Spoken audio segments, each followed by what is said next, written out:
Thank you. There's one bathroom. You can't all shit in there at the same time. I don't know what they're going for. They heard me. Nice to meet you guys. We're in a bookstore, so I thought I'd teach you something right off the bat. So I've been trying to better my life, and I've been reading things like small things you can do that can make a big difference. And I read this that in the morning when you brush your teeth, it can actually be beneficial to brush your teeth with your non-dominant hand, because that way I don't get cum on my toothbrush. And then now you're only supposed to, you should only masturbate with your dominant hand, because that way I don't get toothpaste in my asshole. It's not gonna be cum jokes the whole time. You can call it. We're gonna bring it way down. We're gonna talk about friendship now. To be honest, I've got friends. I turned 27 recently, and I've been thinking about the friends that I make now versus the friends that I would make as a kid. You make friends as a kid, they're just like your all-purpose friends. You do everything with them. But now when I make friends, I make like special-purpose friends. And I do just like one hobby with these guys. And the thing with these guys now is I never learn their last names. Like there's a guy I've gone rock climbing with every Sunday for the past 2 years, and he's still on my phone as Sam Rock Climbing. Same thing, if I meet like a girl on Tinder, it'll be the same thing. It'll just be like Ashley Tinder forever. I don't know if I can marry her or not, doesn't matter. Ashley Tinder, that's it. And my drug dealer, like pothead friend that I buy weed from sometimes, he's just in my phone as Andy. If you have Andy drug dealer in your phone, you're a bad friend and a worse customer, to be honest. But I do have friends. It's good to have friends. I get dumb friends sometimes. They say dumb things. I had a friend brag to me about an IQ test that he took. He's like, bro, I took an IQ test, got like a super high score. I got like a 155. I was like, awesome, man, great, good for you. Like, where'd you take the test? Was it like online or something? And he goes, yeah, it was online. It was like $5. I think if you pay for an IQ test, your IQ drops. Like the same way as like when you get your credit score checked. It's like, you're checking for a reason. You're up to something. We don't check. Yeah. We get weird. We talk about the news. I think the news is bullshit. Yes, I think it's stupid. I don't pay attention to it. But every once in a while something big happens and you learn something from it. Like last year, Queen of England died. And that sucks for her. Don't laugh at that. That's mean. She's like, fuck that bitch. But Queen of England died. This is what I'm thinking about, and that sucks for her. But it made me think about this. Like anytime like a new famous old lady dies and you hear about it in the news, I know I'm not the only one that does this. But like in this case, I googled like Queen Elizabeth young, like to find out if she was hot. You gotta. I don't know why I'm checking. I don't get anything from it. You like Google it, find out she was hot, and I'm just like, nice. That's all I get. Sweet, great news, excellent, well, fucking wonderful. But if she's not hot, then I'm like disappointed, or like she did me wrong. Like I thought young Queen Elizabeth was gonna come back and fuck me or something.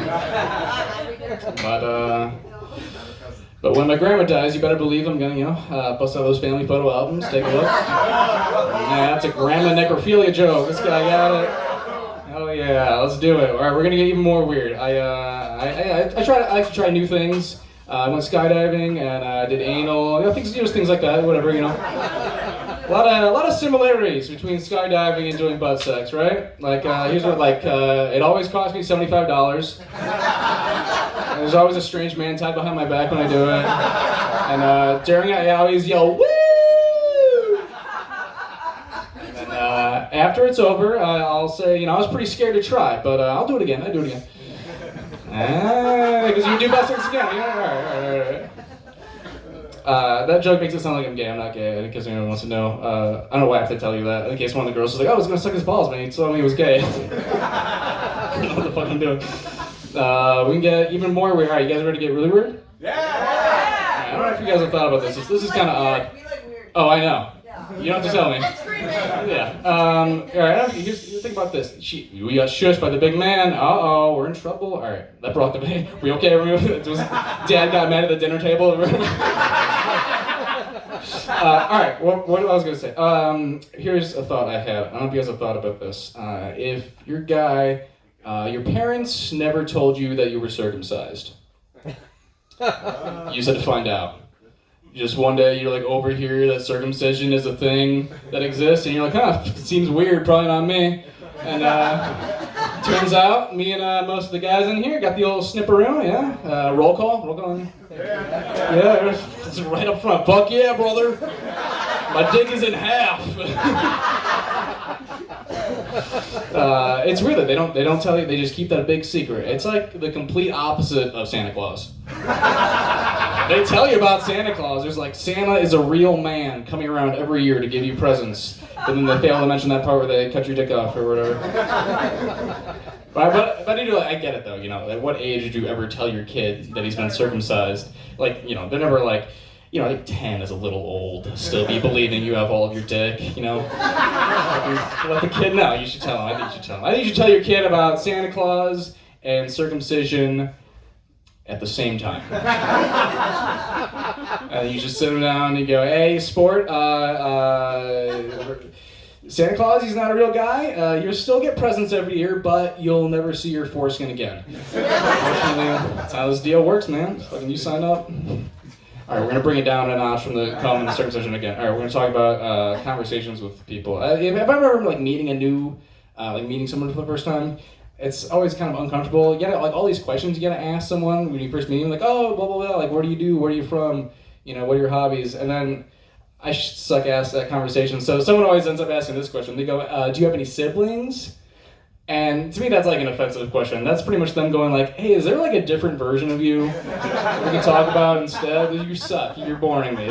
Stop me. You know, it's a mean question to ask. Like, no good conversations ever had the siblings question. And, you know, they're like, wow, you're an astronaut and you're going to the moon tomorrow? You got like brothers or sisters we can talk about? That's great. I'll talk about some dating stuff. Anytime like a guy talks and expresses like an opinion about like something he doesn't find attractive in a girl, I always get this response now. Someone will always go like, oh, you're just like intimidated by her? It's like, no, maybe I'm just not into it. You'll hear it with like tall girls specifically. Like a girl's really tall, like, what are you, like intimidated by tall girls? Like, no, maybe it's just not my thing. They'd be like, are you intimidated by girls with tattoos?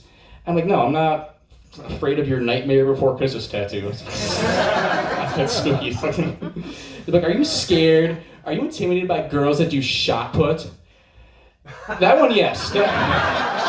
That's Olga. That's a 300-pound Bulgarian woman. She's gonna sit on my face, and I'm not gonna make it. Yes, I'm intimidated. I'm scared. She's just. What's that? What? Your head's a watermelon. When they pop it, you ever see? You have a vivid imagination, sweetheart. That's great. Hell yeah. Are they done shitting back there? Are they? They all find a way to sit on the same toilet? I don't know what I'm talking about. If I'm ever like messaging like a girl that I like for the first time, you know, kind of messaging back and forth, and she sends me a message, like I won't look at it right away because I don't want her to think that I'm like waiting for her to respond so soon. And I think that's the right move, and I think everybody does this. But here's the thing, you do this enough times and it becomes a habit. I end up doing the same shit like if I get a text from my grandma. Like, grandma will text me, and I'll be like, wait a minute. You're like, don't let grandma know you're available. You're like, don't let grandma think she can just contact you anytime, you know? You gotta maintain the mystery, right? Let her think you're talking to other grandmas. You know? Why not? Post a picture of chocolate chip cookies on Facebook and just like wait for her to ask where you got them. I'm gonna show up to family Christmas with like a sweater that she didn't make. She's like, oh, well, this whole thing? Oh, nothing. I don't even know where I got this. Wait, did you text me? I'm not even paying attention. Whatever. I'm just so aloof about everything. And she gets like upset, walks away, goes to talk to someone else, and then I finally like open up the message and like find out what she was saying, and it's like, oh, I can't wait to see my favorite grandson. I'll be like, oh shit, like I was in the bag the whole time. Like, I didn't have to play all these fucking games. Grandma was into me. Like, you don't have to, like, you know? Sometimes you can just respond right away. It's fine. You don't have to play all these stupid fucking mind games. It's fine. I realize that's 2 jokes about being into my grandma in the same set, but that's okay. Maybe I have a problem. I guess here's a problem. I had to go to court-mandated therapy. Yeah, here's what happened. Like, it's not even my fault. Here's what happened. When I was a kid, my parents got divorced when I was a kid. People with divorced parents in here? Yeah, preach. Hell yeah, brother. Sometimes when when you're a kid and your parents get divorced, they just like automatically send the kid to therapy, which I think is kind of interesting. Like, hey, maybe someone else did. No, I was. Inner peace. Okay, everyone find it. Are we okay? All right. We're divorced parents. We have divorced parents, and your parents. Shh. It's okay. We can be quiet. Shh. Everyone to her. Shh. All right. Dad got mad at the dinner table again. That's what happened. All right. If you're a little kid and your parents get divorced, they will send you to therapy. It's like, it's a pretty weird thing. Like the court will still trust your parents to like raise you until you're 18, but then they step in with the therapy thing. They're like, we don't trust your parents to be able to teach you why dad cheated on your mom with a Filipino woman, which is 100% what happened. That's my stepmom. I've known her my entire life, but it turns out my dad likes his women like he likes his suits. Double-breasted and imported from Asia. Yeah, that one's not for everyone. I got nods and laughs from these two guys. Yeah, but it was weird growing up with divorced parents. It's kind of odd. Like you reach a certain age where they give you decisions that is like they're not meant for a little kid. Like they try to make you pick which parent you want to live with, and they're like, who do you want to live with, mom or dad? I'm like, well, okay, I'm 8 years old, so. There's Legos at Dad's place, but he keeps calling Mom a whore, and then he also makes us go to church, and I was never a fan of that either. I always hated going to church, not even because of the whole Jesus stuff. I just don't think the food was very good. You know, you walk in, and you like halfway through, you get the Jesus circle crackers. I'm like, this food fucking sucks. It's not good at all. I think church would be a lot better if the food was better, right? If you walk in and instead they're like, today the body of Christ is a nice clam chowder. I'm like, fucking sweet, I'm coming back every fucking minute. This is fantastic. But it's not like that at all. The food fucking sucks. It's not good at all. I'm gonna start leaving bad Yelp reviews for churches. It's like, food fucking sucked. Portions were small, and it took 45 minutes before I could get my meal, and my waiter kept talking about God the whole time. It was fucking weird. But all I'm saying is there should be a separation between church and steak. Hey-o, we did it. That's alright. That's the only pun I'm doing. That's stupid. They're fine. Sometimes we get, a little more personal stuff. Sometimes I get depressed. You guys get depressed sometimes? It happens. It's just a solemn nod from this sturdy Green Bay Packer guy. I feel it too, brother. Yeah, but sometimes I get depressed, and I've found the solution. You guys want to know the answer? Is you don't bother with going to therapy or taking any drugs, prescription or otherwise. Here's what you do: you just eat spicy hot peppers. Yes. None of you are convinced yet. Okay, you eat spicy hot pepper. When you eat a super hot pepper, like a ghost pepper, it's like just you and the pepper, right? It's like you gotta think about anything else. You don't try to eat a hot pepper and be like, oh, my rent is due, my girlfriend hates me. No, you're like, oh my god, it fucking hurts so bad, I want it to stop.